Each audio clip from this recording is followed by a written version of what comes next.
Bueno, muchas palabras, ¿no? Y más en este último tiempo, de acuerdo a ciertas medidas económicas y a un pensamiento económico, y acá nos vamos a detener, muchas palabras, ¿no? En lo cual manejamos cotidianamente y quizás más que en otras oportunidades todos los argentinos. O sea, devaluación, liberación en la compra de dólares, inflación, nuevo índice para medir la evolución de precios, precios cuidados, paritarias, bueno, y proyecciones económicas, ¿no?, para el 2014. Muchos puntos que están jugando hoy, por lo pronto, en lo económico y financiero en nuestro país. Fernando Vallejo, gracias por haber venido. Gracias a vos. Bueno, economista, joven, mujer, que no es tan común, ¿no? Dentro del grupo de ustedes, No es tan común. casi sos la única y me parece que eso vale.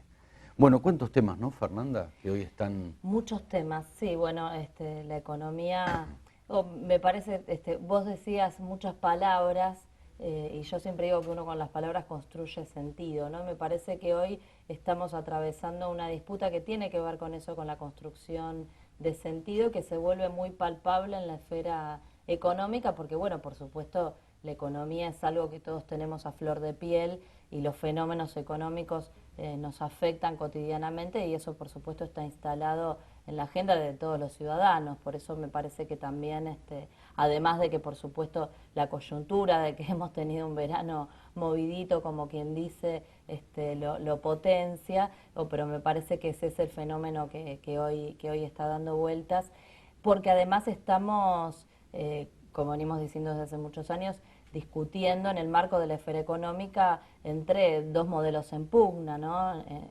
Y eso, bueno, hace que todos estos conceptos estén ahí un poco contraponiéndose y que estén entonces también contraponiéndose en la cabeza de los argentinos. Pero me parece muy saludable que estemos hoy dando esta discusión y poniendo sobre la mesa algunas variables y algunos conceptos que hace 10 o 12 años atrás estaban completamente invisibilizados y la preeminencia del pensamiento único tenía una potencia mucho más feroz que la que hoy todavía tiene, ¿no? No desconozco que el pensamiento convencional, la ortodoxia, como decimos desde la economía, o el pensamiento neoliberal, neoclásico, sigue conservando un grado de hegemonía importante, pero también la verdad es que ha sido un logro que hoy otras voces, otras escuelas del pensamiento económico, otras miradas, otros paradigmas, también estén interpelando el sentido común de los argentinos para pensar nuestra realidad desde un lugar diferente. Seguro. Y vos sabés que en esto, Fernanda, hay mucha, bueno, en esta contraposición o diferencia de pensamiento, bueno, hay puntos y vamos a lo concreto. Que muchos dicen que la emisión genera inflación, por una parte, muchos dicen que tiene que haber apertura, otros dicen que no. Bueno, a ver, ¿por qué se genera la inflación? ¿O qué la genera? Bueno, yo siempre me gusta decir que la inflación como primera definición, lo primero que tenemos que saber es que es un fenómeno económico, pero es antes que nada la manifestación económica de un conflicto social. Es decir, no es un fenómeno plenamente económico o monetario como se plantea desde algunas usinas de la derecha, desde el pensamiento monetarista concretamente.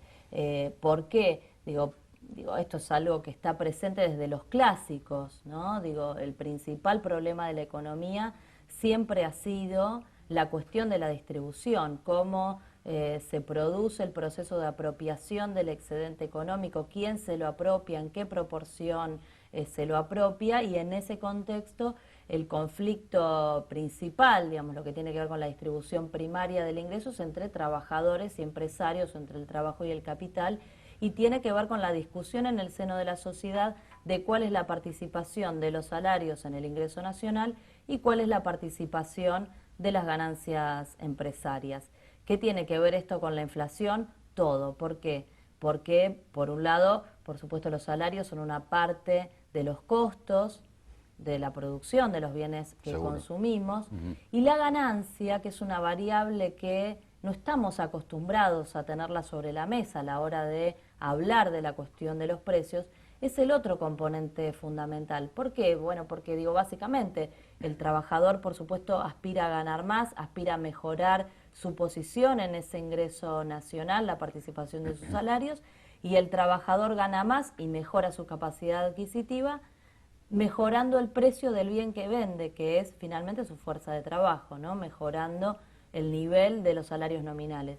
Y los empresarios ganan más aumentando el precio de los bienes que venden, que son el resto de los bienes que consumimos en la economía. ¿Cómo aumentan los precios? Bueno, adicionando a los costos que tienen de producción, entre los cuales se incluyen los salarios como una parte de ese costo, un markup, una tasa de ganancia que se adiciona para finalmente llegar al precio final. Esa es la disputa esencial y el conflicto básico que hoy está dominando el proceso inflacionario en la Argentina y desde hace ya unos cuantos años.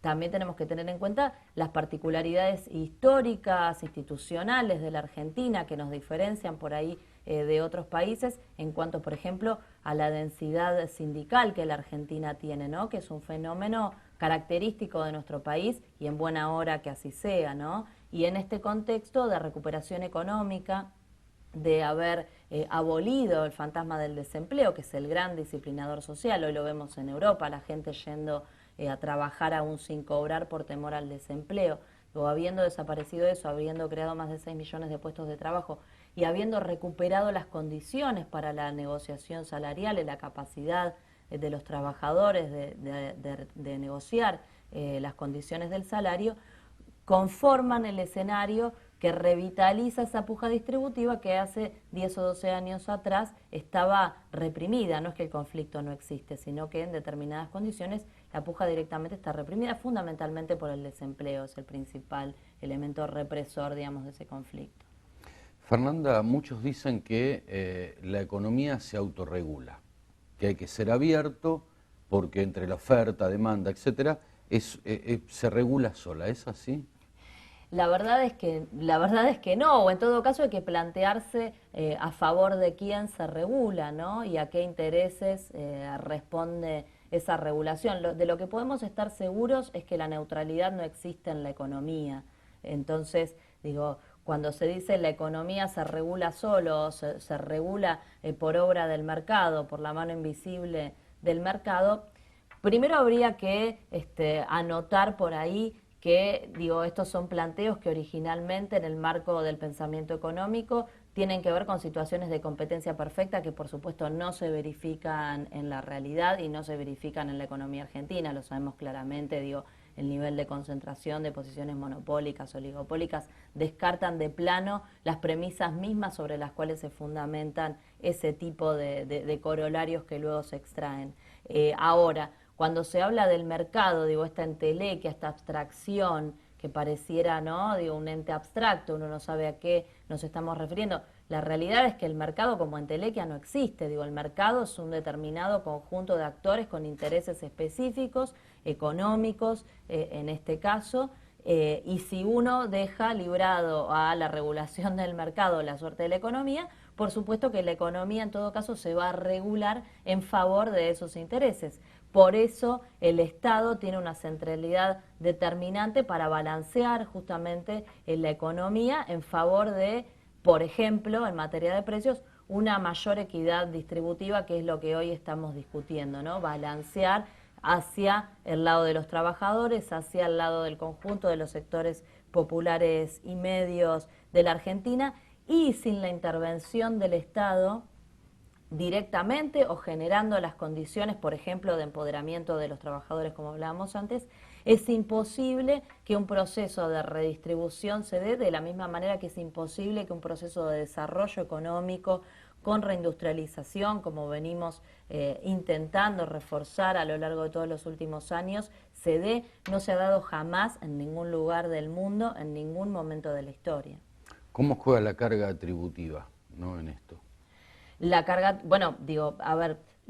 vuelvo a eso que decía al principio, ¿no? De cómo las palabras construyen sentido. Ya decir la carga tributaria, ¿no? Lo hace, le pone una carga negativa, ahí está, digamos, obligaciones. ¿no? Pero a ver, el sistema tributario, el sistema impositivo es un elemento importante dentro de un esquema redistributivo. Digamos, si uno piensa la redistribución como un sistema, podría decir que tiene dos patas fundamentales. Una tiene que ver con la recaudación a través de la cual el Estado se financia para llevar adelante sus funciones, y la otra gran pata, tal vez la más importante, es el gasto, que es el instrumento a través del cual el Estado redistribuye concretamente esos recursos. Hoy el gasto público en un 65% está destinado a lo que podemos denominar inversión social. Por eso cuando se pone tanto énfasis en que la carga impositiva es asfixiante, que no se soporta, digo, hay mucho de esto cuando uno habla o escucha hablar de la cuestión de las retenciones al agro, que es uno de los sectores que capturan las mayores rentas extraordinarias que se generan en la economía argentina, producto de las condiciones naturales mismas que la Argentina tiene. La verdad es que hay una carga ideológica importante detrás de estos planteos, fundamentalmente, porque todos sabemos que un Estado, digo, cuando se critica el rol de los impuestos, se está criticando también el rol del Estado. Todos sabemos que un Estado desfinanciado es, en definitiva, un Estado débil que no puede ejercer esa que es una de sus funciones primordiales, uno de sus principales sentidos de ser, que es el de ejercer el rol de redistribuidor en una economía. Por eso, cuando se critica tanto el gasto, y siempre aparece desde las usinas del pensamiento convencional como un cuco, digamos, en la economía, la verdad es que se está atentando contra la posibilidad de la mejora en las condiciones de vida, en definitiva, de los sectores más vulnerables, en primer orden, que son los que se atienden directamente a través del gasto público, y de la posibilidad de desarrollo de la economía en sí mismo, porque el gasto es un importante componente de la demanda agregada que actúa como uno de los principales elementos contracíclicos, por ejemplo, en momentos en que el sector privado no dinamiza la demanda efectiva. Uh-huh. Vos sabés, Fernanda, que muchos dicen que la economía dejó de ser una ciencia exacta, ¿no? Y es una ciencia social.